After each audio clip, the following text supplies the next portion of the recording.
তো এইটা হচ্ছে পাগলদের দুনিয়া। এইদিকে দেখেন এই বলদের বাইক অ্যাক্সিডেন্ট করছে। কি রে অ্যাম্বুলেন্স এত ফাস্ট? लेकिन ये साला कर क्या रहा है यहाँ पे?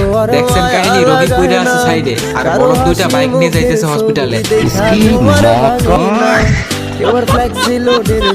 চিড়িয়াখানায় গিয়ে মানুষ বানরকে খাবার খাওয়ায়, আর এইদিকে এই বলদেরা বানরের হাতে খাবার খাইতে যায় চিড়িয়াখানায়।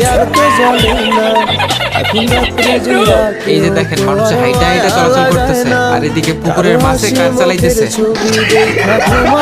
এই যে দেখেন এখানে বক্সিং ম্যাচ হইতেছে, মানে বক্সাররা দাঁড়ায় দেখতেছে আর বক্সিং করতেছে দর্শকে। বেশি কিছু না ভাই, এটা হচ্ছে ডেটমার পাতা সেবনের প্রভাব। এই হইতেছে পৃথিবীর সবচেয়ে অলস ঘোড়া। এই পাখি আসছে ঘোড়ার ঘুম ভাঙাইতে। বলদের মায়ের খাওয়ার পরেও শিক্ষা হয়নি, আবার আসছে ঘুম ভাঙাইতে।